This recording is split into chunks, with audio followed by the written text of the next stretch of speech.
sean bienvenidos a este programa que, tal y como decía nuestra cabecera, Made in Huelva, porque precisamente es un programa que queremos hecho desde onubense para onubense, donde vamos a contar muchísimas cosas, tal y como venimos haciendo desde que comenzamos con esta nueva andadura el pasado lunes. Programa número 4, hoy jueves 6 de noviembre del 2025, decía en esta cita, donde cada tarde nos vemos las caras a partir de las 5 de la tarde y donde vamos a contarles muchas de las cosas que suceden en nuestra ciudad y en nuestra provincia, porque efectivamente, tal y como dice nuestro programa, tenemos mucho que contarles. Y precisamente de cara a una gran recogida solidaria, como es la que cada año organiza el Banco de Alimentos, esa gran recogida que tendrá lugar precisamente los días 7 y 8, mañana y el próximo sábado.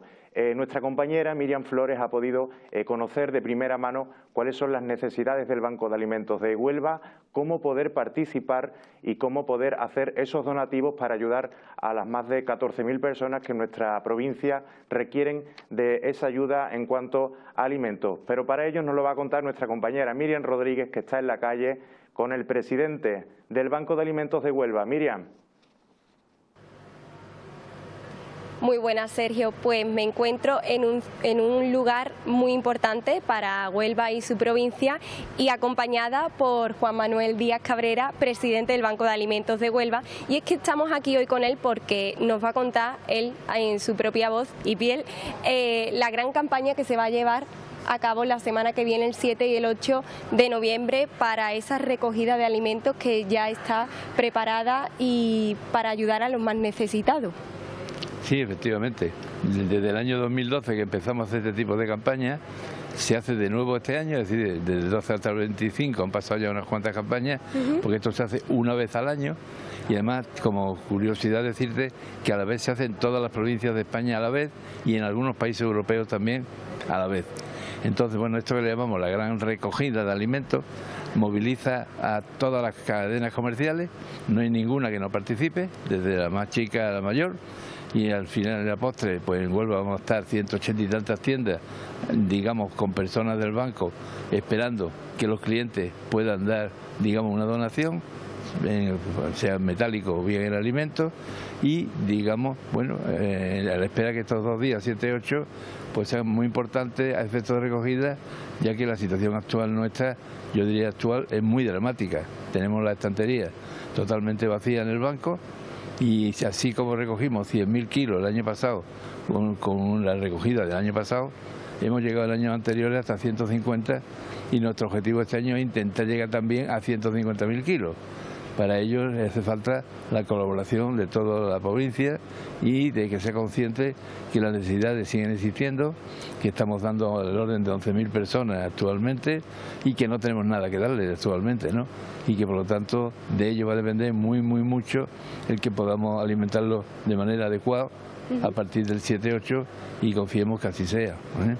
Sí, Juan Manuel, porque lo importante de esta campaña, como bien comenta, es que se llenen estas estanterías y que se pueda alimentar a esas personas, sobre todo ya de cara a la campaña que empieza esa Navidad, que llega el tiempo frío, hacen falta muchos recursos y también dar comida. Me comentaba usted antes que a partir de 2012 cambió un poco lo que es la dinámica, porque aparte de aportar alimentos también hay supermercados que dan la posibilidad de hacer donaciones metálicas. ¿Cómo funciona esto? ¿Dónde se puede hacer estas donaciones? Vamos, en la misma tienda. Esto cambió a raíz de la pandemia realmente en el 2021. Entonces, a raíz de la pandemia se suspendieron por parte de las cadenas comerciales las aportaciones metálicas en alimentos, para no manosearlos, digamos, y se instituyeron el dar una donación económica en caja que los bancos luego la usamos para comprar en la misma tienda alimentos. Bueno, terminó la pandemia, pero en muchas cadenas ha permanecido esta política y de hecho en estas cadenas, ejemplo puede ser Mercadona, o ejemplo puede ser Lidl, o ejemplo puede ser Carrefour, solo admiten donaciones económicas en caja y la gente creo que piensa que no tiene claro dónde acaban las donaciones económicas. Y yo le quiero decir muy con la boca llena y muy enfatizado que las donaciones económicas, los bancos de alimentos, no llegamos a verlas nunca, sino que al final de la operación la tienda nos dice cuántos euros tiene y nos deja que compremos lo que queramos en la tienda. y por lo tanto que no hay ningún fin que no sea el económico, porque no cabe, no es imposible. Y además, con esto además tiene la ventaja que compramos los alimentos que son deficitarios, que sabemos cuáles son, y de otra manera llega lo que llega, todo bienvenido es, evidentemente, pero tiene esa ventaja además, ¿no? Con lo cual, que no se le traiga a nadie porque en una tienda solo le dejen dar dinero, que lo dé con toda la confianza, porque eso es igual, alimentos sí o sí o sí, ¿eh? ¿Hay alguna cantidad mínima? ¿Establecen algún...? No, ni mínimo ni máximo, cada uno puede dar lo que quiera, ¿eh? Muy bien. Y aparte les quiero preguntar, hablábamos de 11.000 personas necesitadas en Huelva y su provincia. ¿Ha crecido el número de necesitados en Huelva en estos últimos años desde que inició la campaña? ¿Ha disminuido? ¿Cómo van esas cifras? Ha disminuido algo y además está pasando lo mismo en todas las provincias de España, ¿eh? Nosotros hemos llegado a tener quizás hasta 20.000 años atrás. Luego hemos pasado por una línea de 15.000 y ahora estamos por 11.000 más o menos, ¿eh? Lo cual es un buen síntoma y ojalá, que no va a llegar, por desgracia creo yo, llegue el año de que no haya beneficiarios, no haya gente necesitada y que tengamos que cerrar. Eso sería la mejor noticia de toda mi vida, ¿eh? Pero eso va a ser imposible que ocurra, por desgracia, creo yo, y por ahora estamos con 11.000, que siguen siendo muchísimos, y hay que darle alimento necesariamente, ¿eh? Para ir concluyendo, ¿qué tipo de alimentos diría usted que es lo que más se necesita en este banco de alimentos? Ahora mismo todos, porque estamos vacíos, pero vamos, los más clásicos y los más necesarios normalmente pues son la leche, el aceite, las legumbres, las pastas, los zumos, alimentos infantiles, cosas de ese tipo, ¿eh? Pues nada, esperamos que la sociedad de Huelva responda como ha estado haciendo en años anteriores. Y nada, si quiere usted concluir haciendo ese llamamiento, invitando a que participen, que se desplacen a todos los establecimientos que están y que aporten su granito de arena para ayudar a eso, a esas 11.000 personas que son muy necesitadas, y esperemos que ojalá el día de mañana lleguemos a cero. Pues no, pedirle a todos que hagan un esfuerzo. Creo que todos podemos hacer un esfuerzo, unos más, otros menos, pero hay que tener la voluntad de hacerlo, eso sí, y eso es lo que pido a todo el mundo, que haga un esfuerzo por tener esa voluntad, que hay mucha gente necesitada y nosotros normalmente vivimos en una situación de confort, más o menos, unos más, otros menos, que duda cabe, pero siempre podremos dar algo y que hagan el esfuerzo de darlo, que se lo van a agradecer mucho a estas personas necesitadas. Estupendo, pues esas son las palabras del presidente del Banco de Alimentos de Huelva, Juan Manuel Díaz Cabrera. Y nada, lo recordamos el 7 y 8 de noviembre, que todo el mundo acuda al supermercado y aporte su granito de arena, porque lo más mínimo es muy grande para muchas personas. Así es, Miriam, ojalá aportemos ese granito de arena, seamos solidarios con las personas que más lo necesitan, y más en estas épocas venideras navideñas. También con el frío, a través de, son muchos también los comedores sociales que participan y que dan cobijo también a muchas personas que viven en la calle y que más lo necesitan. Yo voy a aportar también algo de información. Se puede también aportar mediante Bizum en el número 00090 hasta finales de diciembre, y también de manera online en www.granrecogida.org. La gran recogida del Banco de Alimentos, 7 y 8 de noviembre, mañana y el sábado, en las grandes plataformas, la mayoría plataformas de supermercados. Vamos ahora con otra parte también que requiere de solidaridad, de mucha solidaridad, porque probablemente ya habrán visto una campaña que se ha promovido a través de las redes sociales, Nunca te rindas, Ángel. También habrán visto en muchos de los medios de comunicación, donde un pequeño natural de Trigueros, con tan solo 6 años, pues tiene el síndrome de Fírez. El síndrome de Fírez, que es una enfermedad rara. Ahora nos va a contar más detalladamente porque nos acompaña su madre, Ángela. ¿Qué tal? Muy buenas tardes. Hola, buenas tardes, ¿qué tal? Y Mari Carmen Rafayo, que es también la promotora, una de las promotoras de la campaña Nunca te rindas, Ángel. Buenas tardes. Buenas tardes. Bueno, en primer lugar, gracias por venir, porque sé que es un esfuerzo también pues ponerse delante de una cámara para contar esta historia. Ángela, ¿quién es Ángel? Ángel es un niño de 6 años que con 4 añitos empezó con una fiebre. Era un niño, nació totalmente sano, no tenía ningún problema de ningún tipo, y hasta los 4 años se crió prácticamente sin ningún tipo de enfermedad ni un mal resfriado, y por una fiebre a los 4 años, por un simple resfriado, empezó una noche a convulsionar, y a raíz de ahí pues entró en estatus epiléptico y lo ingresaron en la UCI. Y nada, Ángel ahora pues, es un niño dependiente totalmente. Era antes un niño independiente, un niño salamero, un niño súper simpático, hacía con todo el mundo. Y ahora pues un niño que es un niño de 2 años metido en un cuerpo de 6. Ángela, en el momento en el que os dicen que tiene el síndrome de Fire, supongo que, claro, al ser una enfermedad rara, el desconocimiento es completamente amplio, ¿no?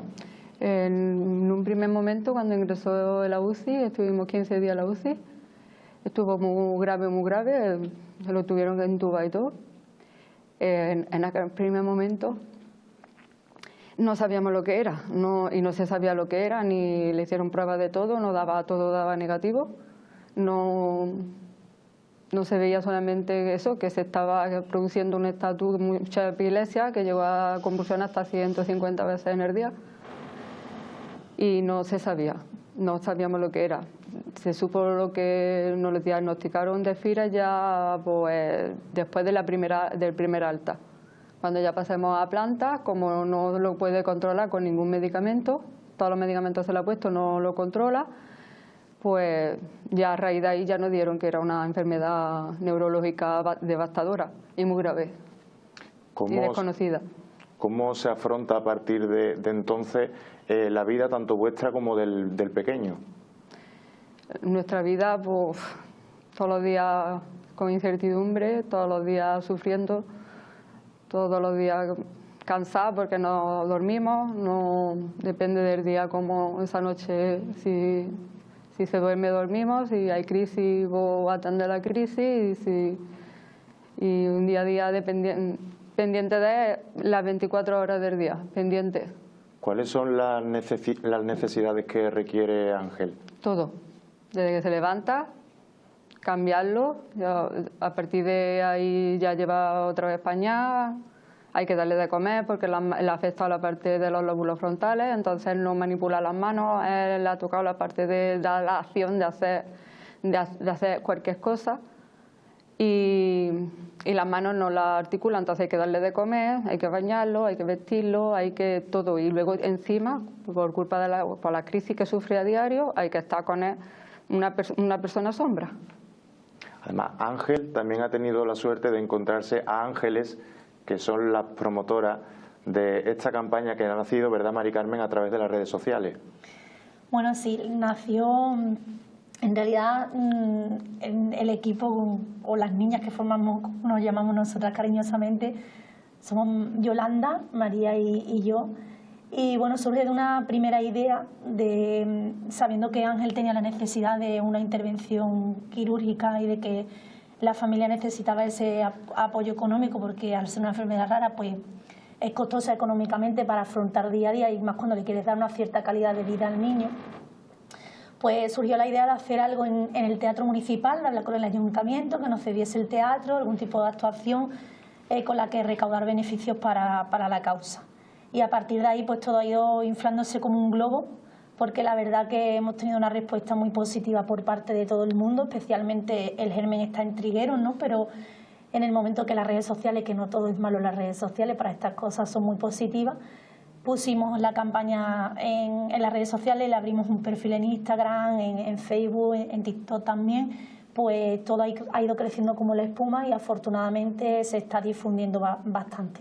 Pero ya te digo que el germen pues es una gala benéfica que tenemos ya cerrada el día 12 de diciembre en el Teatro Municipal de Trigueros. La verdad que todo el mundo nos ha apoyado. La primera institución, organismo a la que acudimos fue al Ayuntamiento de Trigueros, recibimos el respaldo totalmente del concejal y del alcalde y que tiráramos para adelante y pues a partir de ahí los mismos vecinos vienen a llamarnos, ¿por qué no hacemos esto? ¿Por qué no hacemos lo otro? Y estamos un poco pues coordinando, planificando y reorganizando la campaña porque ya te digo que está teniendo una aceptación bastante positiva por parte de todo el mundo. ¿En qué momento y por qué, con qué objetivo decidí echaros hacia adelante a ayudar al pequeño? A ver, todo parte en realidad de una idea que tiene Yolanda y prácticamente ha ido naciendo a la vez que ha ido pasando los días. Nuestro objetivo era esa pequeña gala, pero sí que es verdad que queríamos hacerlo porque Ángel es un compañero de nuestros hijos desde pequeño. Nosotros como compañeras de Ángela hemos visto todo el proceso, hemos estado ahí también con ellos y creíamos que era importante. Yo la considero muy fuerte porque yo, fíjate, y creíamos que necesitaba ese empujoncito y por eso las tres, miro para allá porque ahí está Yolanda, hemos decidido que Ángel necesita el apoyo de todo el mundo y entre todos lo vamos a conseguir, está claro. Por supuesto que sí, estoy totalmente convencido. Ángela, tú cuando te has visto tanto cariño, tanto arropo, ¿cómo lo has recibido? ¿Cómo lo habéis sentido? Pues al principio no nos esperábamos tanto.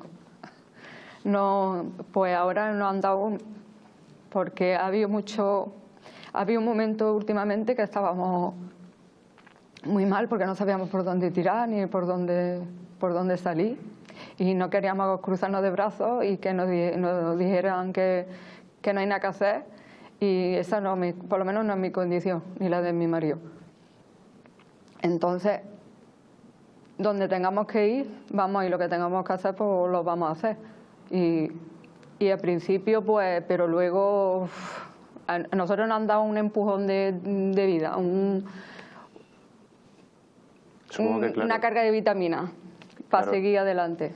Y además estamos súper agradecidos y vamos por el pueblo y todo el mundo, a veces lo pasamos mal porque no somos personas muy entrometidas, ni mi marido ni yo, y lo pasamos la verdadmente mal, pero luego pues estamos la verdad que muy contentos y por lo menos nos vemos el día de que llegue el momento para operarlo y a ver si llega pronto. Decía que supongo que en este camino, cuando te toca vivir este tipo de situaciones, la única opción que te queda es mirar hacia adelante, ¿no? El día a día. Lo único que hay que, según cómo se presente ese día, pues vivir ese día. Si un día lo tenemos bueno y podemos disfrutar un poquito dentro de, pues lo intentamos. Pero no, es que no puedes mirar atrás. Como miras atrás, es que es muy fuerte. Lo que ha pasado es muy fuerte. No te lo puedo explicar. Ángela además necesita de una intervención que además es muy costosa. No sé si ahora mismo tiene algún tipo de tratamiento también. Sí, está con antipilépticos desde que salió de la UCI y ha llegado a estar tomando hasta 7. Ninguno le ha funcionado porque es que encima es fármaco resistente. Encima el niño lo está poniendo muy, muy difícil. Y los neurólogos y todo lo dicen, que es un caso que lo está poniendo muy difícil. Y ahora le hemos quitado porque inclusive con las medicaciones tienen más crisis todavía y hemos decidido de reducirle medicación y sigue convulsionando, pero no está drogado, no está que con tanta medicación es que está muy dormido, muy aletargado. Esa costosa intervención ahora también entra en juego lo que es la campaña, pues con el objetivo de recaudar fondos. No sé de cuánta cantidad aproximadamente estamos hablando que necesita Ángel. Os digo. Sí. Pues ahora mismo la cifra está en los 70.000 euros. Es una cifra que ya contempla la intervención y bueno, es una intervención que si Ángela quiere dar más detalles de lo que le tienen que hacer, pero sobre todo pues que también es fuera del ámbito provincial, entonces eso supone también unos gastos propios a la familia que vamos a intentar también de respaldarle de alguna manera, ya que estamos haciendo una campaña tan grande, ¿no?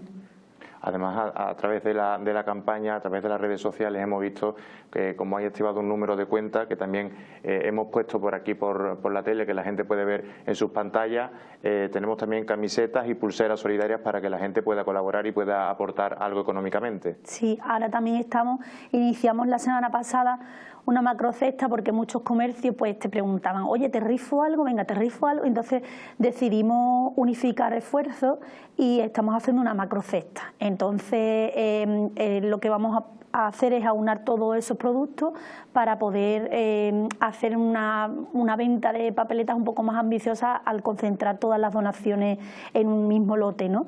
Incluso es curioso porque por las redes sociales pues gente de otros pueblos de la provincia nos están llamando porque se han organizado para entre sus comercios pedir también donaciones y hacernosla llegar a Trigueros para que la unamos a la macrocesta que estamos ya, que desde aquí también quiero pues hacer un poco de agradecimiento a otras personas que también se están sumando a nuestro equipo y que ahora mismo pues hay un voluntario en Trigueros que tiene abierto el sitio donde estamos recibiendo las donaciones para nosotros poder estar también aquí hoy, ¿no? Bueno, podemos decirlo, ¿dónde se pueden recibir las donaciones? ¿A través de qué medio? Pues bueno, nosotros, si hay alguien de fuera que se quiere poner en contacto con nosotros, estamos en los perfiles de la campaña Nunca te rindas, Ángel, y por otro lado en Trigueros, en el centro del pueblo, justo en la calle Ramón y Cajal, estamos allí en un local que también nos ha cedido una empresaria de Trigueros que lo tenía vacío y nos lo ha cedido sin problema para que montemos allí en el escaparate la gran macrocesta. Bueno, qué bueno que en estas difíciles situaciones la solidaridad salta a la luz, esa buena parte de las personas, ahora que decimos que vivimos en un mundo tan polarizado y bueno, con tantas cosas oscuras, la luz de las personas resalta. Ángela, no sé si el tiempo juega en la contra, no sé para cuándo está prevista esa intervención, si se necesita todo el dinero y después, digamos, adentrarnos en la intervención o si podemos retrasarla, estamos hablando de un medio o largo plazo. Queremos un corto plazo. Si se consigue que para febrero o marzo, a ver si puede ser que esté operado. Hombre, el tiempo en este caso corre en contra. Ya llevamos 2 años con la enfermedad, 2 años que lleva sufriendo crisis a diario.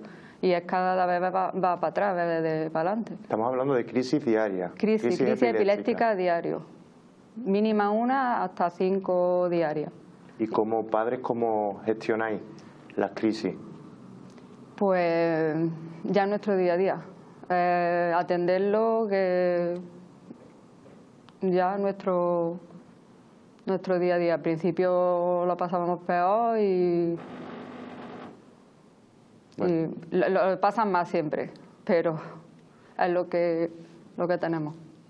Además veíamos estas camisetas que decíamos anteriormente, con ese logo, Mari Carmen, un superhéroe que además está dibujado por él mismo, ¿no? Por Ángel. Quería contar también que la campaña hemos intentado darle a todo un sentido y en este caso es un superhéroe con la letra A, que no lo hemos elegido al azar, sino que dentro de toda esta vorágine de formar la campaña, pues una de las maestras del cole nos lo hizo llegar y nos dijo, oye, mira, este dibujo lo coloreó Ángel, cuando todavía pues tenía la facultad de poder colorearnos y asistía a clase con normalidad.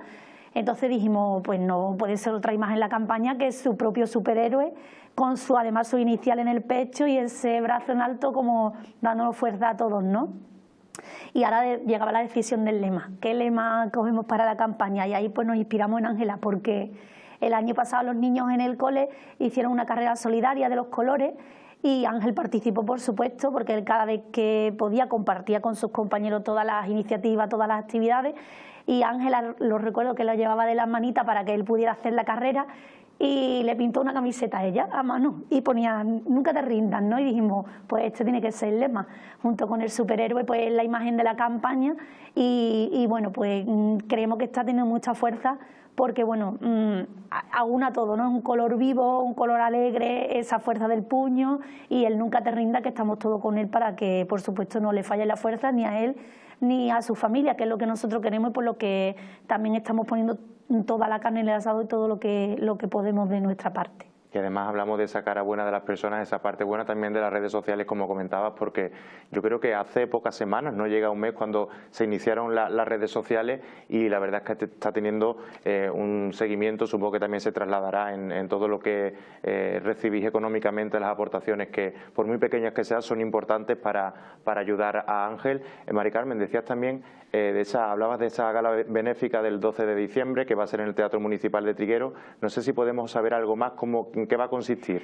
Nosotros, mira, estamos la semana que viene, vamos a presentarla en Diputación, porque ya te digo que el Ayuntamiento nos ha amparado muchísimo, nos ha abierto también las puertas de la entidad provincial, que nos han acogido estupendamente, y vamos a hacer la presentación oficial la semana que viene. Podemos desvelar muy poquito porque queremos que sea una sorpresa. Lo que sí te puedo decir es que tiene tinte flamenco y que nuestra compañera María, que es músico de profesión, tiró de su teléfono en su contacto, y la verdad que fue una alegría, porque si hubiéramos querido hubiéramos montado 3 galas si queremos, con la cantidad de gente que dijo sí, ¿no? Que nadie se le negó, al revés, unos mensajes muy bonitos de apoyo, de querer participar en la iniciativa, y la verdad que estamos muy ilusionadas. Digamos, el primer proyecto que teníamos entre manos, y estamos deseando presentarla junto al alcalde y demás en Diputación, junto a la familia, para que la gente ya sepa el cartel que tenemos, que la verdad que agradecemos desde el primero hasta el último que ha dicho sí y que ha puesto a disposición su tiempo y su profesionalidad para llenar el teatro de Trigueros, ¿no? La gente igual también por la calle, yo cuando vaya a sacar las entradas, ya tenemos también en el anuncio del cartel, se publicará los 2 días de venta en taquillas y demás, y bueno, seguramente nos quedaremos sin sitio, pero bueno, hemos puesto una fila cero, como se suele hacer en estas cosas, para que la gente pueda hacer también su aportación si no puede ir. Y si me permite, Sergio, también me gustaría dar un detalle, porque como somos nuevas en esto, no tenemos experiencia tampoco en campaña solidaria, somos 3 mamás con nuestros trabajos, nuestras dedicaciones y demás, pues bueno, hay mucha gente que nos está preguntando que cuando quieren hacer la donación económica les pide el nombre del titular. Entonces de aquí decir que tienen que indicar el nombre del niño, que en este caso es Ángel Morano Sánchez, y para que no tengan ninguna incidencia a la hora de hacer el donativo, y que, como tú decías, por muy poco que crean que es una ayuda y es digamos un subir un escaloncito más. Aprovecho también que estamos ante la televisión de la provincia para hacer un llamamiento a esas grandes empresas que a lo mejor tienen un poquito más de músculo financiero, que algunas veces tienen que destinar cierta parte de su presupuesto a causas sociales, a causas solidarias, pues que se acuerden de nosotros, que estamos ahí en la campiña y que estamos ahí intentando conseguir todos los recursos para que Ángel vuelva a ser que era, para que intente de ganar mucha calidad de vida, y sobre todo también por dar un respiro a la familia, que, como te está contando Ángela, pues es una lucha diaria, que además es un sinvivir. Los que somos padres, pues nos preocupa cuando nuestros niños tienen una brita de moco asomando porque ya se nos va a resfriar, pues que la gente se ponga en la piel de Ángela, que se ponga en la piel de Vicente, para que puedan un poco empatizar y saber que la dificultad, ¿no?, que tienen de ese sin vivir, de no saber cómo se va a desarrollar el día, qué nos trae hoy, ¿no? Sin dormir la noche, a ver cómo lo pasa hoy, la incertidumbre de cómo estará Ángel, en fin, que la gente empatice un poquito, y que al menos esta intervención que él que necesita le va a devolver al menos un 50% de calidad de vida, ¿no? Le puede reducir la crisis, si no me equivoco, Ángela, en un 50%. O sea, hablamos de un 50% de mejora, o sea, que aumentaría la calidad de vida considerablemente, sobre todo para él, pero también para el entorno, que debe ser el día a día complicado. Sí. Yo de verdad os agradezco muchísimo, muchísimo que hayáis venido, porque, como decía, en situaciones tan delicadas es difícil ponerse delante de las cámaras, pero yo espero que después de esta intervención vuestra, de esta entrevista que hemos tenido aquí en Mucho que Contar, os encontréis cuando salgáis muchas donaciones, y que la gente, pues bueno, desde pulseras, camisetas, hasta la cantidad que deseen a través de la cuenta bancaria, pongan el granito de arena, y que Ángel, que estoy convencido, va a salir hacia adelante. De verdad os lo agradezco, Mari Carmen, Ángela, y a las que componéis también, por ahí Yolanda está detrás de cámara. Os agradezco mucho que hayáis estado aquí. Muchas gracias a vosotros por abrirnos las puertas, por servir de altavoz a la provincia y fuera de ella, porque después pues todo se magnifica gracias a las redes sociales. Y nada, a la gente decirle que todo lo que puedan aportar, bienvenido será. Gracias a las dos, muchas gracias. Gracias a ustedes. Bueno, pues después de escuchar esta historia complicada de Ángel, este pequeño de 6 años de Trigueros, que tiene una enfermedad rara y que necesita de esa aportación económica para poder llevar una vida un poco más llevadera. Nosotros nos vamos a marchar a publicidad, pero les prometo que traemos mucho más contenido ahora a la vuelta. Será en un momento.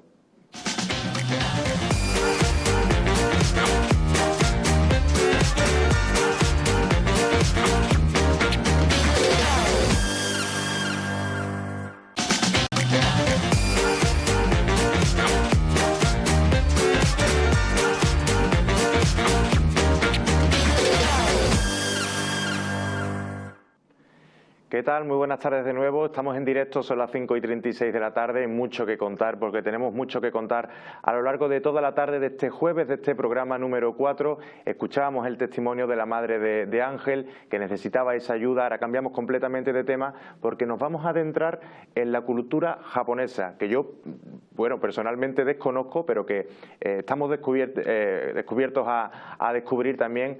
Se trata del pantumanga. Seguramente será la primera vez que lo escuchen.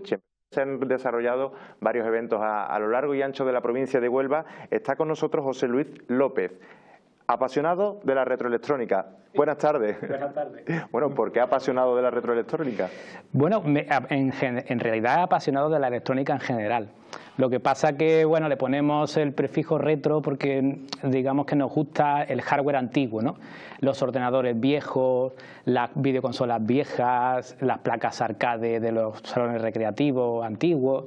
Entonces, pues bueno, pues digamos que a los que nos apasiona esto, pues nos ponemos ese prefijo, pero en realidad es la electrónica en general, hasta los equipos de música.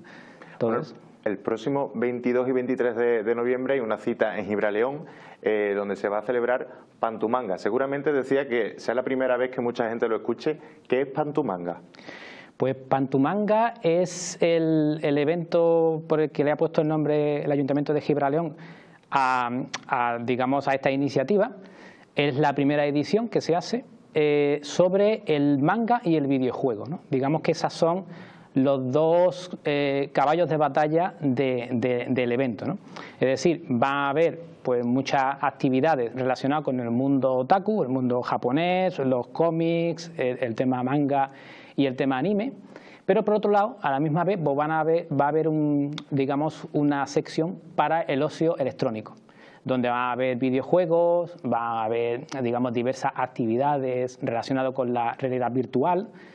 Y bueno, pues digamos, trata un poco de eso, ¿no? Es un fin de semana dedicado a esta temática, pero también hay muchas actividades en torno a ella, ¿no? En torno a ella, pues por ejemplo, hay actividades de cosplays, ¿no? Hay gente que digamos que se disfraza de temática anime y manga, que es muy interesante. Aquí, por ejemplo, la portada esta pues la ha hecho una compañera artista de la Facultad de Bellas Artes de Sevilla, Leticia, que además es una artista y una colorista pues de reconocido prestigio, ¿no? Y ella ha colaborado. De hecho, hay un taller también, porque se organizan mesas redondas y talleres, donde no sé si ella participa, eso porque todavía el ayuntamiento está ahí ajustando la programación. Pero hay una mesa redonda que se llama Del lápiz a la viñeta, donde se van a hablar de estas cosas también. Así que está muy interesante el tema. Bueno, es la primera edición que se hace en Gibraleón, pero hay eventos a lo largo de la provincia que ya se han hecho de esta misma índole, ¿no? Sí. Hace poco estuvimos también colaborando unos compañeros y yo en el Otaku Weekend, que se hizo en Palo de la Frontera hace unos días, y donde organizamos una mesa redonda acerca de la historia del videojuego, ¿no? Y estuvo muy bien, la verdad. Fue una cosa muy interesante. Es una iniciativa que en este caso impulsaba una asociación de aquí de Huelva que se llama Retroimpulse. Y nada, pues nosotros encantados de colaborar con ellos y con toda la gente que quiera este mundillo pues darlo a conocer. Además, José Luis, el día 23 a las 6 de la tarde tienes una charla taller titulada El arcade en casa. ¿Qué significa el arcade? Porque probablemente tengamos que traducir algunos de estos términos a las personas que nos estén viendo en casa. ¿En qué va a consistir? Sí, las máquinas arcade, bueno, los que hemos nacido en los 80, un poquito antes, ya apuntamos canas, pues las máquinas arcade eran esas máquinas que había de videojuegos que en los salones recreativos arcade, que ya prácticamente han muerto todos. Ahora están renaciendo, pero casi todos murieron a finales de los 90, ¿no? Entonces, a esas máquinas arcade, lo que nosotros le llamamos así vulgarmente arcade, ¿no? Y a todo el hardware que hay dentro de esas máquinas arcade es lo que nosotros llamamos placas arcade, ¿no? Entonces, cuando nos referimos a este tipo de videojuegos, pues nos estamos refiriendo a videojuegos de los 80, mediados de los 90, que eran la punta de lanza tecnológica en aquel entonces del mundo de los videojuegos, ¿no? Así que, bueno, cuando hablamos de arcade nos referimos más o menos a eso. Ahora nos adentraremos más, José Luis, pero antes me vas a permitir que nos marchemos un momento a la calle, como cada día, con nuestra compañera Miriam Flores, que además hoy te encuentras fuera de la ciudad de Huelva, estás en Moguer. Miriam, ¿qué tal? Buenas tardes, cuéntanos, porque estás a la espera de una inauguración en el municipio de Moguer. En breve te vamos a tener, Miriam, te quiero ver. Ahí te tengo ya. Uy, mira qué fondo tan bonito, tienes por ahí un burro. Miriam, ¿qué tal? Buenas tardes. Hola, Sergio, no tengo un burro, tengo 2 burros, mira lo que tengo aquí, a este bebé que se llama Romero León porque nació el día en el que el Papa fue elegido Papa y nada, pues como muy bien has dicho, nos encontramos en Moguer porque vamos a asistir a la inauguración de esa nueva escultura que va a rendir homenaje a Juan Ramón Jiménez y a su platero y nada, pues aquí estoy con Romero que nos lo hemos encontrado y me lo han dado literalmente, súper dócil y nada, estamos a la espera porque en teoría la inauguración comienza a las 6, nosotros vamos a tener la oportunidad de hablar antes con el alcalde de Moguer y con el autor de esta escultura, con Elías y aquí a la espera que está todo precioso, muy bien preparado para la ocasión y esta escultura pues ya nos contarán más adelante, pero representa el binomio de Juan Ramón con su burro platero como no podía ser de otra forma y aquí está Romero, es que no se separa de mí el animal, es súper dócil de verdad. Y nada, pues aquí estamos paseando para que lo veáis. Ahora vamos a dar otra vuelta, vamos ahí está su dueño, se llama Antonio, vamos a hablar con él. Antonio, comentaba que el nombre elegido para este burrito había sido Romero León. ¿Explica usted por qué había sido realmente este nombre? Nació justamente el día de la romería. Ah, también. Y también era el día de cuando se eligió al Papa León. Entonces le hemos puesto nombre y apellido. Romero León. Y usted me comentaba que es muy habitual verle por aquí, por el centro de Moguer, paseando Sí. a los burritos. Ya aprovechamos que tenemos una de las mejores mascotas y más famosas de platero, porque no da vuelta por aquí para que lo vean los chiquillos, que no lo ven los chiquillos. Y se enamore también de los burritos, igual que estoy enamorado yo siempre. Pero aquí en Huelva sí es muy conocido platero. Hombre, por supuesto, es internacional. Y usted me comentaba que ahora, bueno, pasea a 2 burritos, pero que ha llegado a tener incluso hasta 5. No, 8. 5 tengo ahora, 5 tengo ahora. Yo he tenido 8. Sí, Muy bien, muy bien. siempre nos ha gustado. ¿Y usted, aparte de usted, hay algunas personas más que mantienen esta tradición? Sí, hay mucha gente. A raíz de que también para Navidad hacemos la burrada. Y los niños les damos una vuelta al pueblo con burro. Y los chiquillos vestidos de Juan Ramón y de Zenobia. Y es muy bonito, tenéis que venir para que lo vean también. Pero ahí puede venir cualquier onubense, Sí, cualquiera. cualquiera. También viene la gente ya de los pueblos, gente de los pueblos. ¿Y usted sabe cuándo se produce ese evento? El domingo más cerca de la Navidad, ¿sabes?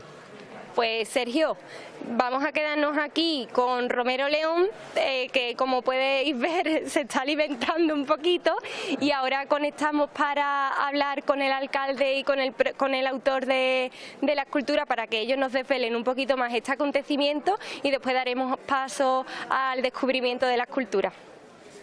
Bueno, Miriam, era lo último que me esperaba de esta conexión, que tuvieras al lado a Romero León. Qué placer conocer a Romero León, que además estaba merendando, estaba bien alimentado mientras estaba ahí en la conexión. Enseguida volvemos contigo, porque efectivamente los burros, burros en Moguer. Moguer tiene el animal más internacional del mundo, que fue platero, y por supuesto vamos a estar ahí en esa inauguración. Gracias, Miriam, volvemos enseguida contigo para conocer, pues prácticamente también en primicia, la inauguración de esa escultura, de ese conjunto escultórico realizado por Elías Rodríguez Picón, el rocianero, que tiene además bajo mi punto de vista, uno de los mejores escultores que tenemos ahora mismo en Andalucía. José Luis, ya ves qué mezcla hacemos entre el mundo otaku, entre el burro. ¿Qué te ha parecido el burro? Me ha parecido una preciosidad, de verdad. Yo que también, digamos, profesionalmente pertenezco a la rama de la biología, de los biólogos, y claro, nosotros, pues, los animales, a mí me encantan, vaya. Bueno, maravilloso. Vamos a seguir hablando de videojuegos, porque te quería preguntar, ¿de dónde te viene a ti esa pasión por los videojuegos? Bueno, desde muy pequeñito, ¿no? Siempre me habían llamado mucho la atención.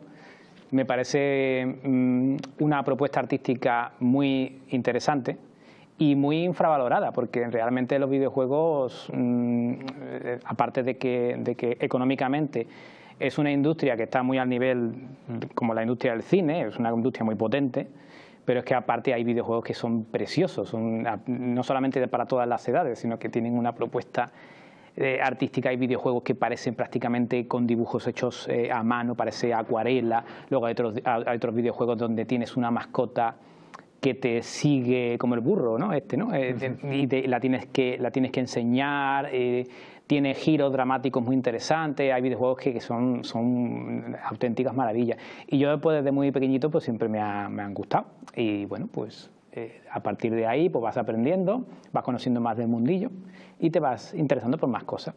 Yo creo que estarás de acuerdo conmigo en cuando hablamos de temas de videojuegos, siempre pensamos en que es algo dirigido para niños, para adolescentes, pero yo creo que la realidad no es así, ¿no? De hecho, tu taller puede ir dirigido a todos los públicos, a adultos que también estén enamorados de esta cultura japonesa, de los videojuegos y de todo lo relativo a este pantomanga, ¿no? Sí, los videojuegos, igual que el tema del manga, ¿no? La gente se piensa que los cómics pues son tebeos, ¿no? Tebeos para niños, y no, en Japón esta cultura es muy potente.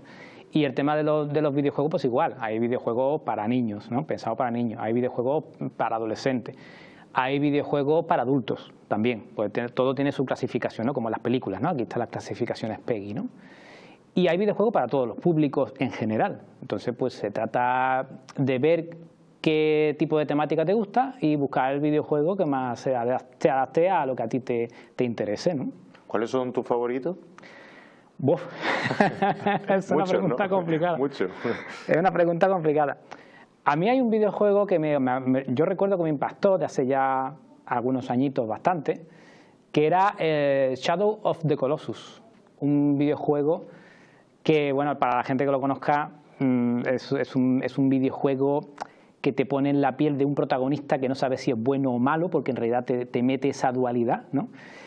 Y en la que tienes que luchar contra unos titanes, pero no son malos los titanes, son criaturas incomprendidas, ¿no? Entonces el juego te plantea ahí un dilema filosófico que está muy bien, y aparte el juego es espectacular, ¿no? Yo ese es uno de los que más recuerdo, pero bueno, aquí me podría yo llevar, podríamos estar hasta las 4 de la mañana aquí hablando sobre mi videojuego favorito, porque ahí hay mucha tela que cortar, pero ese es uno de los que más me impactó. Bueno, yo estoy deseando que mi compañera Eva, que la tengo aquí desde realización, que le encanta, aquí haciéndome cosas, que yo creo que si se sienta ahí disfrutaría, bueno, pues nada, disfrutaría un montón. Que se venga para acá. Retomando un poco la charla, porque además es charla-taller, sí. No es la primera que hace, porque hemos ya podido ver algún contenido tuyo, sí. Vas a enseñar a cómo montar una máquina arcade, ¿puede ser? Sí, exactamente, esa es la idea. Claro, estas máquinas arcade que hablábamos antes eran, pues, bueno, para los niños que éramos de aquella época, de los 80, eran prohibitivas. Eso era, como decíamos, la punta tecnológica de los videojuegos en aquel entonces. Entonces, pues muchos decíamos, ¡guau!, que esto estaría súper bien, que pudiésemos tener esto en casa. Pero claro, eso solo lo podían comprar la gente que era propietaria de un salón recreativo, que se dedicaban a eso, lo compraban, y los demás pues nos teníamos que conformar con el tener videoconsolas domésticas, ¿no? Pero bueno, ya conforme fueron muriendo los salones recreativos arcade, pues la tecnología de los ordenadores de sobremesa que tenemos ahora nos permite que podamos meter el mundo arcade en casa. Y ahora sí que es posible que podamos montar una máquina arcade como la que había en aquellos entonces en nuestra casa y lo podamos disfrutar con la familia, con los amigos, etcétera, porque son juegos súper divertidos, vaya, es una pasada. ¿Cuáles son los cambios que han experimentado los videojuegos desde los 80, 90 hasta ahora? Porque la tecnología ha tenido que jugar un papel primordial, ¿no? Sí, bueno, claro, los videojuegos, uno de los saltos más potentes fue el paso al 3D. Es decir, los videojuegos al principio eran pixelados, súper pixelados, de 8 bits, eran como videojuegos tipo Pong, no sé si la gente conoce el Pong. Era un arcade. Yo no, personalmente no. No sé si por ejemplo, si has visto la película Wall-E, esta del robot, sí. Pues hay una parte que está a leer que está jugando a una cosa con 2 barras y una bolita. Ajá. Bueno, pues ese es el Pong, es un videojuego, vamos, casi de los primeros, ¿no? Y pasamos de eso, de la época de Atari, de todas estas empresas que hacían estos juegos de 8 bits, un poquito arcaicos, a el tema de los juegos de plataforma, tipo Mario Bros y todo esto, que son ya juegos que la gente ya conoce más, al tema 3D, como decíamos, ¿no? El tema 3D pues ya fue un boom, porque eran videojuegos con mucha profundidad, mucho más complicados, y eso, digamos, hasta llegar de ahí a lo que tenemos ahora, que es básicamente hiperrealismo, son juegos que parecen películas. O sea, hay veces que tú estás jugando a eso y no sabes si estás en una película o estás en un videojuego, ¿no? Entonces, claro, el salto ha sido brutal. A mí se me viene a la cabeza, ¿cuál es el videojuego que crees que ha tenido más repercusión en el ámbito mundial? Uno de los más conocidos. Pues repercusión, yo creo que uno de los que más repercusión tuvo, quizás para mí, fue el Doom. Doom es un videojuego para adultos, se llama así, de la empresa ID Software. Ese videojuego tuvo mucha repercusión porque en una época en la que todavía no existía el 3D, puso las bases para el juego en 3D, ¿no? Y a partir de ahí muchas empresas fueron ya profundizando en el tema y empezaron a poder programar eso, algo que nos parecía de ciencia ficción, ¿no? Un juego en 3D, ¿no? Entonces ese es uno de los videojuegos para mí más importantes en la industria porque supuso un antes y un después. Pero quizás antes, bastante antes, como a principios de los 80, la industria estaba en picado porque después de estos primeros juegos de Atari, etcétera, pues la industria empezó a conocer un declive muy fuerte hasta el punto de que la gente dejó de interesarse por los videojuegos. Ni los niños querían saber nada de videojuegos. Y no voy a contar la anécdota del ET, porque si cuento la anécdota del videojuego de ET, de la película ET, entonces ya... Cuéntala, sí, bueno, no, es un videojuego, era tan malo, pero malo, una cosa malísima, una cosa horrible, que fue digamos, el icono de la perdición de la industria del videojuego, porque llevó a la quiebra a los desarrolladores que le hicieron. Y bueno, y por ahí se habla de una copia de ET enterrado en medio del desierto, que no sé quién lo enterró ni tampoco conozco mucho los detalles, pero bueno. Y ahí pues prácticamente ya nadie apostaba por la industria. Y llegó Nintendo y empezó a sacar su famoso sistema Nintendo de la NES, digamos, Entertainment System, y con juegos como Mario, Donkey Kong y todos estos juegos la industria fue otra vez remontando. Empezaron a llegar los microordenadores de 8 bits, Spectrum, Astra, todos estos ordenadores que hoy día se siguen vendiendo de forma, digamos, desde el punto de vista privado, pero se siguen vendiendo y ya, pues, ya la cosa fue remontando. Yo he de decir que he sido uno de los partícipes que ha jugado con Mario Bros, con Mario Kart en la Nintendo. Además recuerdo uno también que es muy famoso, pero no me acuerdo el nombre, uno que era amarillo, que iba comiendo, es muy famoso. Ah, el Pac-Man. El Pac-Man, claro, correcto, sí, claro, eso también es otro clasicazo. Sí, de Namco, claro. Eso fue otro del bombazo, ¿no? Cuando la industria empezó a remontar, juegos como Pac-Man y Mario Bros y Donkey Kong, pues... empezaron a ilusionar de nuevo a los desarrolladores, a ver que esto del videojuego no había hecho más que comenzar, y entonces pues la cosa fue creciendo y se fueron haciendo juegos cada vez más potentes. Pero sí, Pac-Man es uno de los videojuegos históricos. Sí. Para conocerlo hasta yo, que no estoy muy metido en el mundo, sí. Bueno, ¿en qué estado de salud, digamos, se encuentra ahora mismo el sector de los videojuegos? ¿Hay interés? Porque la juventud siempre suele mostrar más interés, pero como hemos hablado anteriormente, es completamente transversal porque los videojuegos no tienen edad ni tienen color. ¿Cómo se encuentra ahora mismo? ¿Hay interés? ¿No hay interés? ¿En qué punto se encuentra el mundo de los videojuegos? Hay interés, hay muchísimo interés. O sea, los videojuegos no han parado de crecer. El problema es, bajo mi punto de vista, es que las empresas están empezando ya a abusar del consumidor. El consumidor, digamos, siempre ha sido muy fiel. La gente tiene hasta sus marcas, sus empresas favoritas.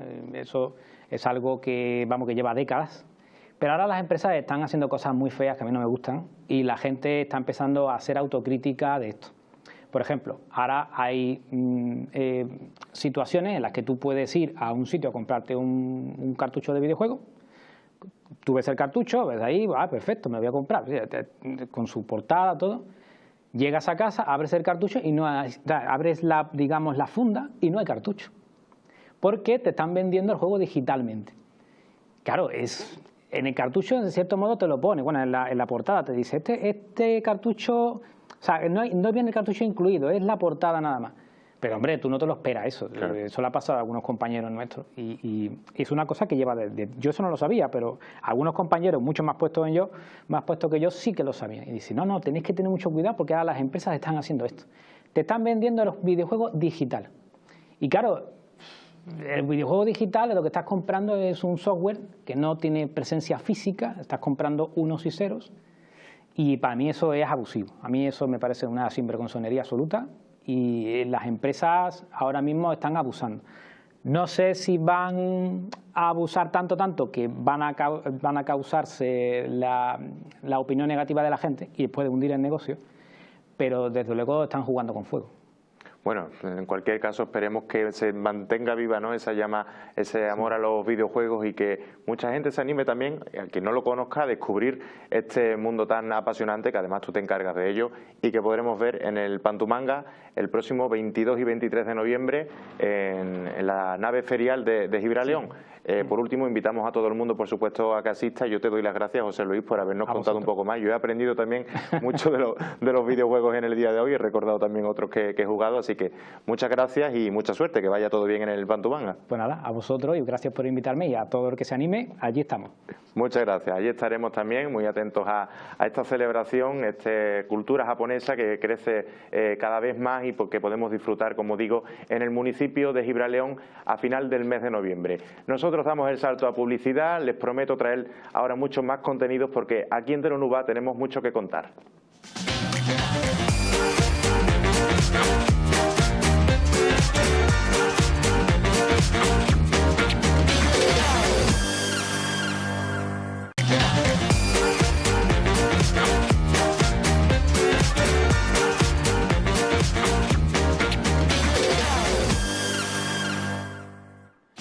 Muy buenas tardes, estamos de vuelta en Mucho que Contar, tenemos mucho que contar, mucho por delante que ofrecerles en el día de hoy. Entre otros, recuerden, nuestra compañera Miriam, que está en Moguer acompañada de esos burros. Veíamos ese conjunto escultórico, que ha realizado Elías Rodríguez Picón y que se va a inaugurar. Estaremos muy pendientes para conectar con ella en cuanto esté. Yo les voy a recordar que tenemos abierto un número de WhatsApp por el que pueden escribirnos, pueden contarnos todo lo que les apetezca. Si os parece interesante, ahí lo tienen, 722-529123. Si tienen alguna historia que desean contar, si quieren trasladarnos algo a través de ese número de WhatsApp, y les recibimos, les respondemos y interactuamos también, que de eso se trata.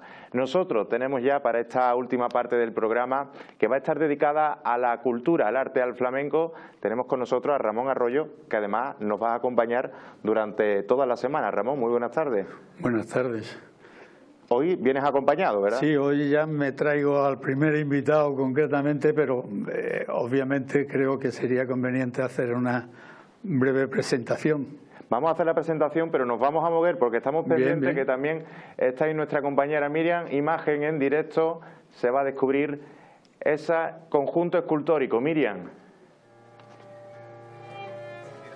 Ahora mismo está intentando desvelar el monumento del alcalde, ahí tira, a su lado Elías, ahí lo tenemos, a tamaño real, las primeras impresiones.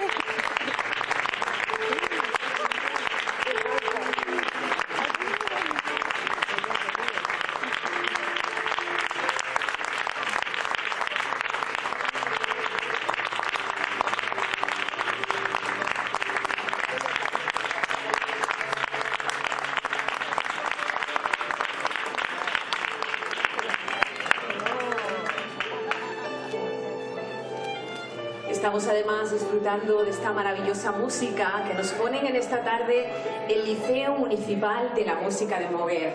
Al piano, Pablo Martínez, y al violín, Cristina Aragón.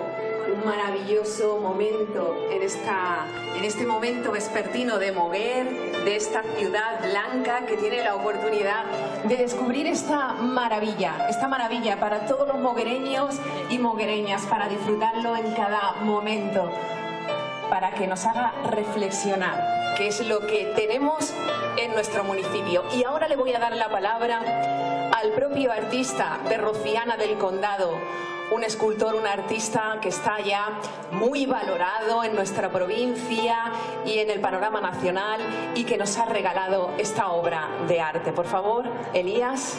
Bueno, escuchamos el sonido en directo desde Moguer y la imagen en directo también. Ya ven ese conjunto escultórico de Juan Ramón Jiménez, acompañado de Platero, decíamos el animal probablemente más internacional y más famoso del mundo. Miriam, enseguida estamos contigo. Enhorabuena a su autor, a Elías Rodríguez Picón, que ya tenemos otro motivo más, desde luego, para visitar Moguer. Si lo teníamos antes, pues ahora lo tenemos más en ese museo al aire libre. Ramón, decíamos, primer programa donde vamos a hablar de flamenco, vamos a hablar de nuestras raíces, de nuestra cultura. Eso es lo que vamos a intentar. Es obvio y se ve desde tiempo, hace ya bastante, que el flamenco en los medios de comunicación están prácticamente a cero. Y creo que Huelva se merece tener como mínimo un programa, una sección, llamémosle como queramos, porque hay que difundir nuestro bien de interés cultural, que es el fandango en particular y, por supuesto, el flamenco en general, ¿no? Y creo que, bueno, venimos aquí con esa intención, por lo menos de darle una cierta visibilidad aquí en nuestra provincia y, por supuesto, pues atentar concretamente y decirle a los aficionados las cosas que se van produciendo todas las semanas aquí en nuestra capital, ¿no?, y provincia. Por supuesto, porque vamos a tener una agenda, ¿verdad?, preparada pues para dar a conocer todos los eventos relacionados con el mundo del flamenco. Además, esta casa de Telonuba está muy comprometida con nuestras tradiciones. Yo que también fui personalmente al Día del Fandango de este año, que fue precioso porque además tenemos a grandes artistas en la provincia. Hombre, aquí en la provincia tenemos una playa de artistas que, en fin, no quisiera ahora mismo nombrarte a ninguno, aunque obviamente no tengo más remedio que hacerlo, empezando por el Pecas, que Vicente Redondo es un hombre que ya ha avezado concretamente en el mundo del flamenco, pero es ese hilo conductor del flamenco de ayer con el flamenco de hoy, ¿no? Y después tenemos artistas de otro renombre, como puedan ser Arcángel, como puede ser Argentina, Rocío Márquez, Jesús Corbacho, Sebastián, en fin, Jeromo Segura, una serie de gente que son reconocidísimos dentro de este arte. Y además también, Diego, por ejemplo, la irrupción de otras nuevas figuras emergentes de jóvenes que también están haciéndose hueco también de la provincia. Siempre hay cantera en Huelva, como dice Ramón. Huelva siempre ha sido canteadora, pienso yo, desde hace siglos. Un siglo, 130 o 140 años siempre ha sido cantadora. Había muchos cantadores, mucha afición y ahora hay concursos en las peñas, hay muchas escuelas de cante ahora y mucha gente joven que está saliendo también, una generación posterior a los que ha nombrado Ramón, de esos que ya estaban, digamos, en la cúspide. ¿Sigue habiendo ese ambiente de flamenco en las peñas? Porque yo creo que es muy importante. Sí. Bueno, el ambiente que existía en antaño denotamos concretamente que no está. Ha ido desapareciendo. Ha ido desapareciendo, pero eso es obviamente porque lo que es la globalización y lo que son los medios técnicos, pues hacen concretamente que hoy los jóvenes tengan en su propio móvil todo lo que desee. Otra cosa es cómo se utilice. Y en las peñas antiguamente, yo quiero recordar, y de hecho yo soy partícipe de ello, yo soy un peñista empedernido, porque entiendo que las peñas es el hábitat del flamenco. De ahí es donde ha partido prácticamente, bueno, de ahí no tanto, sino comenzaron con las reuniones en las casas, después vinieron los tablaos y de los tablaos vinieron las peñas, etcétera, etcétera, porque todo el progreso conlleva cambios. ¿no? Y entonces hoy ya las peñas están un poco deficientes en cuanto a afición, pero aquí en Huelva especialmente estamos intentando que las peñas sigan teniendo y manteniendo ese prurito concretamente de la juventud, y de hecho hay una de las peñas de Huelva capital que tiene un concurso infantil desde hace 47 años, que no es baladí la cifra, ¿no? Y entonces esos 47 años han dado mucho que decir. Por ejemplo, el propio Arcángel salió de ese concurso, la propia Argentina salió de ese concurso, Rocío Márquez salió de ese concurso, Jesús Corbacho salió de ese concurso. Y ahora están dando la vuelta al mundo. Y ahora lo dan por doquier, ¿no? O sea, yo he visto pasaportes de esos que te estoy citando, bueno, pasaportes en plural, porque tienen 3 o 4 pasaportes rellenos de tantas vueltas que han dado prácticamente por todas las localidades del mundo, sí.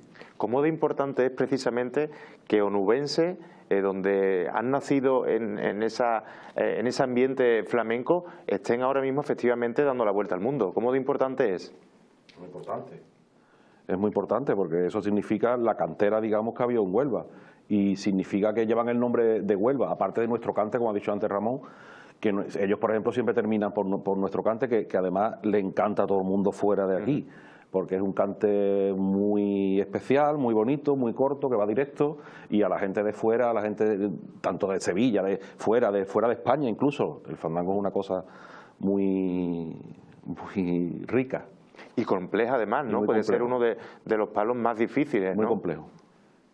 Difícil es todo en el flamenco, sobre todo cuando no se sabe cantar. Pero no es menos cierto que el fandango es que en una estrofa cuenta una historia, son 5 versos. Y se repiten incluso los propios versos. Y entonces contar una historia ahí es la dificultad que conlleva. Después de darle el aire musical, ya eso cada cual pues tiene su propia manera de realizarlo, ¿no? Pero el fandango es muy complejo. Y el fandango ha pasado por muchas vicisitudes a lo largo de la historia. Hoy día es verdad que se canta el fandango por doquier, donde quiera, y el que más se canta es el fandango de Huelva. Cuando digo Huelva y su provincia. No además tienen muchos estilos, infinidad de estilos, tenemos una treintena, ¿no? Tenemos la suerte de poseer muchos estilos. Yo el número no te lo voy a citar porque difiero de todos los que se dicen que son y otros que no son. Pero bueno, vamos a dejarlo ahí, que son muchos estilos. Y hay muchas localidades que tienen su propio estilo o sus estilos, ¿no? Y después tenemos lo que denominamos la cuna del fandango, que es Alosno. Alosno yo entiendo particularmente que es una de las localidades más ricas folclóricamente hablando, no solamente de Andalucía, sino incluso hasta de España.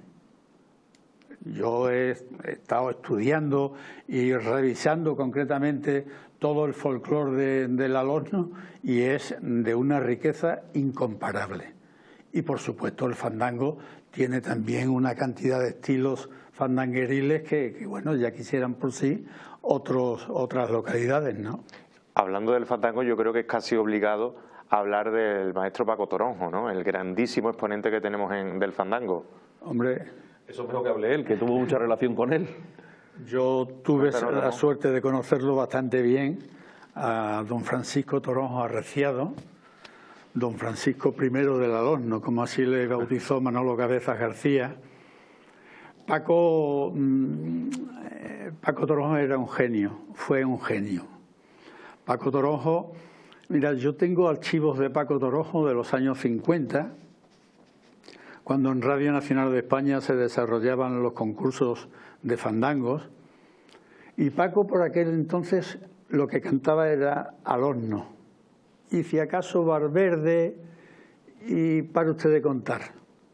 Cuando ya Paco Toronjo viene y hace sus idas y sus venidas aquí a Huelva a participar en esos concursos, empieza a entonar concretamente los fandangos de Huelva capital y los personales que existían por entonces, de Pepe Rebollo, de Antonio Rengel, de Paco Isidro, que eran de alguna manera los tres cantadores fuertes que tenía, más reconocidos que tenían Huelva, porque obviamente hay otros cantadores que han pasado al olvido, pero para eso me he traído yo aquí a mi amigo Diego Carrasco, que es uno de los mejores, por no decirte el mejor investigador que tenemos aquí en Huelva y la provincia. Porque investigarse, es verdad que se ha investigado mucho, pero no se ha dado con esa varita de saber dónde investigar. Y aún en pleno siglo XXI, en este primer cuarto del siglo XXI, estamos prácticamente casi a dos velas de lo que ya, a Dios gracias, se conoce, que se debería de haber conocido antes, pero que hoy día se puede conocer gracias a las investigaciones de Diego Carrasco Camacho. Bueno, Diego, yo creo que tienes mucho que contarnos, ¿no? Bueno, Ramón, muchas gracias. Yo a Ramón, que es mi maestro, yo a Ramón lo considero mi maestro, y sí es cierto que las investigaciones, bueno, el problema del flamenco es que es de tradición oral, entonces, y antiguamente tampoco estaba, era digamos, un arte que no estaba tan reconocido, digamos, estoy hablando de finales del siglo XIX, principios del siglo XX. ¿Ese es el origen del flamenco? Bueno, no, el flamenco, a ver, el flamenco como flamenco, se podemos hablar del flamenco o del fandango, porque son cosas distintas. El fandango, como ha dicho antes Ramón también, surge del folclore y se ve claramente en muchos estilos de Huelva. Vamos a hablar primero, si quieres, del fandango. Sí. Encinasola, Almonaster, el propio Alorno, son pueblos con una gran riqueza folclórica. Y esos estilos folclóricos que se bailaban, porque el fandango se inició bailándose, y como las sevillanas, digamos, ¿no? Algo parecido, pues después se aflamencan, que eso ha pasado a lo largo de la historia muchas veces con muchos palos del flamenco, muchísimos palos del flamenco, primero eran folclore, se aflamencan. ¿Y cómo se aflamencan? ¿Quién lo aflamenca? Pues los flamencos.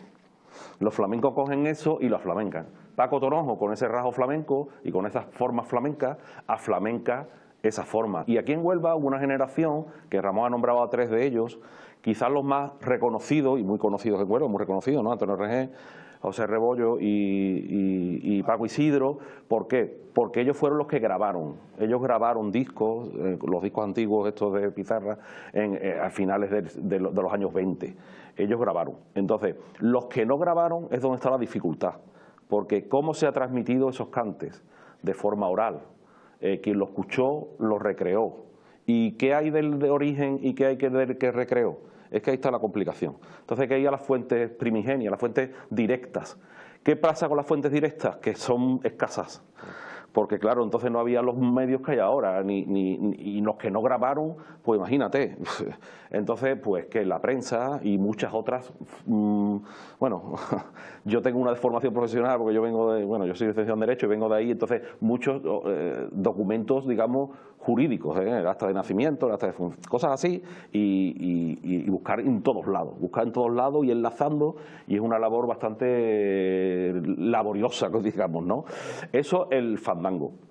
Después, a lo largo del fandango pasaron muchas cosas. Para mí esa generación creadora, que es de los primeros, digamos, 25 años del siglo XX, es fundamental. A partir de ahí, por lo que ha dicho Ramón, pasó muchas vicisitudes, los concursos de los años 50, que salió una nueva hornada de grandes cantadores y que ganaron esos concursos, ¿vale? En los años, yo qué sé, el Moreno de Paimoco, aquí en Huelva Francisco Paco Cerrejón, Pepe San, Urbano, que era un cantador de Huelva que tiene un estilo propio. Él sí grabó algunas cosas.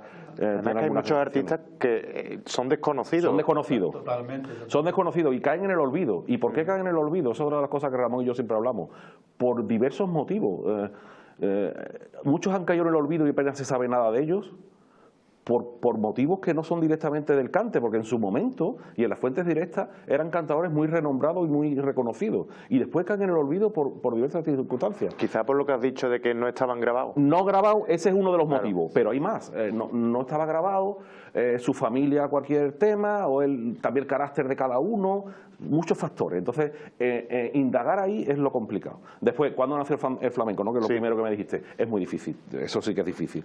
Lo que sí sabemos es que a partir de 1850 o por ahí, antes también. Esa es la fecha concretamente del flamenco que hoy día supuestamente conocemos. 1850. Bueno, alrededor. Más o menos, a mediados del siglo pasado. Eso es, año arriba, no del siglo pasado, sino del anterior, del 19.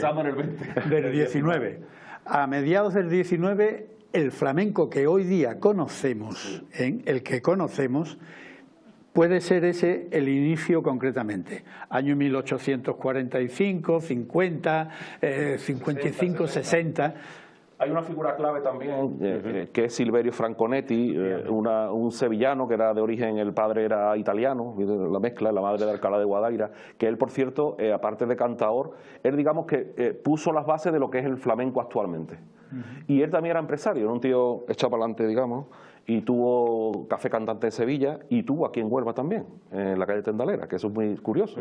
Él puso aquí una sucursal de su Café Cantante, aquí en Huelva, en el año 85, 1885. Pero él en Sevilla fue, bueno, se le dice, era el rey de los cantadores, era una persona también muy especial, con mucho carácter, y a partir de ahí, digamos que se estructura como es el cante, los cantes como son ahora, digamos de cantaor y guitarra, que eso era otra. Antes se utilizaban otros instrumentos de acompañamiento, había más mezcla.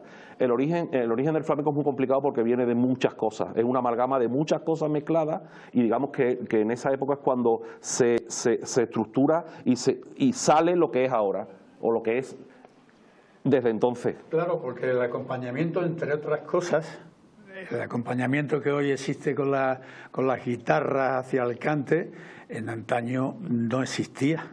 De hecho, tú fíjate, los guitarristas flamencos no tienen ni idea, entre comillas, hoy día ya sí, hoy día, pero hasta hace años no tenían ni idea de lo que era una escala musical. Es decir, todos habían aprendido de oída. Pero es que un poco más adelante, más anteriormente, la guitarra se acompañaba simplemente con un mero rasgueo. No había notas musicales porque no la conocían ellos. En las barberías se dice, porque es que existe uno de los primigenios guitarreros o guitarristas de entonces, era el barbero. Y ese hombre, lo mismo que sacaba una muela, tocaba la guitarra. Sí. O sea, que eso era así. Y el cante prácticamente procedía pues de las labores del campo, de las labores caseras, y no tenían acompañamiento de ningún tipo. Ya después, obviamente, como bien ha dicho Diego, llega Silverio Franconetti, los mete a todos en un cuarto de cabales o en un café cantante.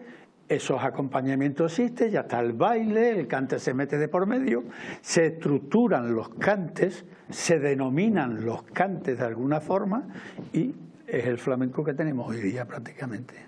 Bueno, a mí me está pareciendo súper interesante estos orígenes del flamenco. Vamos a tener también mucho tiempo a lo largo de todas las semanas de poder ir descubriendo, desgranando también figuras conocidas, no tan conocidas, y ahondando un poco más en toda la historia tan maravillosa que nos ofrece tanto el flamenco como el fandango. Así que, Diego, Ramón, muchas gracias por haber venido hoy, y ya gracias. Digo que ya anuncio que vais a estar durante las próximas semanas también, los próximos programas, para, como digo, ir desgranando todo lo que... Sí, tendremos aquí a personal de las distintas entidades flamencas, de las peñas flamencas, tendremos a artistas y, en fin, vendrán compañeros de Diego y amigos de, en fin, lo que son aficionados al flamenco de nuestra Huelva y provincia. Aprenderemos mucho. Gracias, Diego, Ramón. Les emplazo también a seguir las próximas semanas relacionadas con el tema del flamenco. Volvemos a dar el salto, compañera Miriam, hasta Moguer, donde ya creo que podemos hablar con algunos de los protagonistas. ¿Qué tal, Miriam? Buenas tardes de nuevo. Muy buenas, Sergio.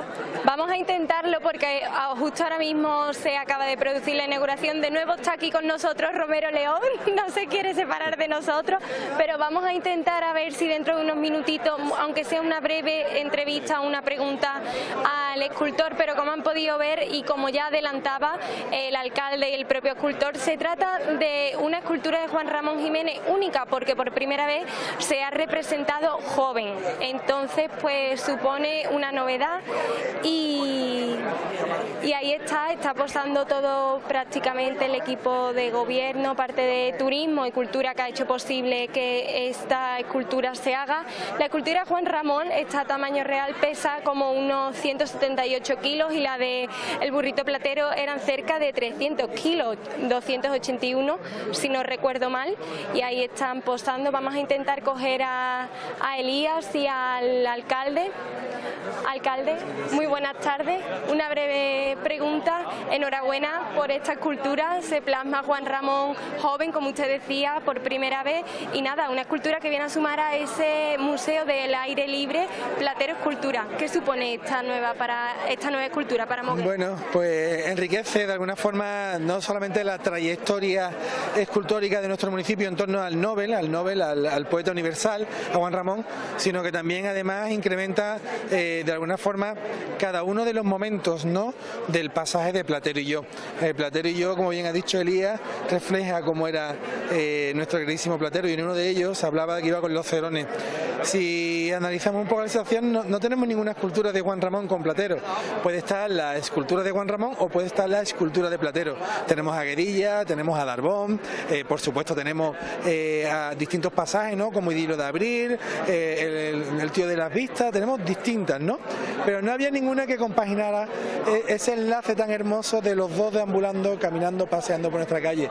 Y hoy, pues por fin la tenemos, y además en la casa donde Juan Ramón, pues bueno, cosechó grandes aventuras y grandes penas, es decir, alegría y pena, con las orejas de Platero, pues hoy se reflejan en su propia puerta, en su propia casa. Enhorabuena, alcalde, por esta escultura, un motivo más para visitar Moguer, que no son pocos desde luego. Vamos a intentar, aquí tenemos a Elías. Elías, enhorabuena por esta escultura, está siendo un éxito hoy en la inauguración. Muchísimas gracias.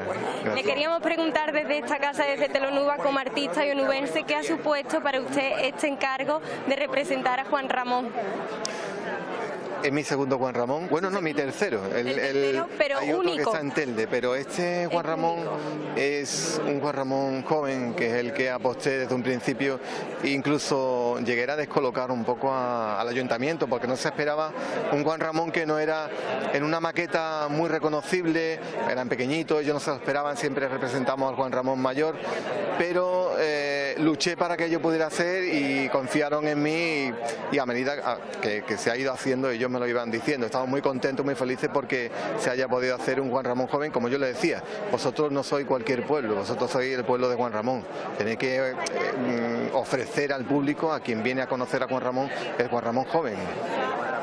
Pues Elías, enhorabuena por tu tercer Juan Ramón, el único joven. Esperemos que en un futuro pues se puedan plasmar o no. Aquí ya hay un motivo de visita para venir más a Moguer. Y Sergio, me despido aquí en Moguer con el artista, con Elías, y pues aquí lo están viendo, un éxito rotundo. Éxito rotundo, porque todo lo que va tocando Elías es éxito garantizado. Enhorabuena al artista Elías Rodríguez Picón, también a todo el pueblo de Moguer, al Ayuntamiento de Moguer, por sumar este nuevo conjunto escultórico de ese joven Juan Ramón acompañado de Platero. Muchas gracias, Miriam, por estar durante la tarde ahí en Moguer y contándonos casi en primicia, prácticamente en primicia, bueno, en primicia porque lo hemos vivido en directo, todo ese descubrimiento y esa inauguración. Gracias, compañera. Pues nosotros vamos despidiendo el programa después de haber vivido esta inauguración, que ya pueden visitar por las calles de Moguer en ese museo al aire libre. Hemos hablado de flamenco, hemos hablado de temas solidarios, hemos hablado de videojuegos, de manga, muchísimos temas, porque en Huelva tenemos mucho que contar. Nosotros le damos motivos para que descubran y redescubran nuestra provincia y toda la actividad que tiene durante todo el año, cada día. Nosotros les emplazamos al próximo lunes, aunque mañana a esta misma hora, a las 5 de la tarde, podrán vivir y revivir uno de los mejores momentos que hemos tenido a lo largo de la semana con los invitados y con las diversas conexiones que hemos tenido a pie de calle. Les emplazo a mañana a las 5 de la tarde con los mejores momentos y nos volvemos a ver nosotros en directo el próximo lunes aquí, porque tenemos mucho que contar.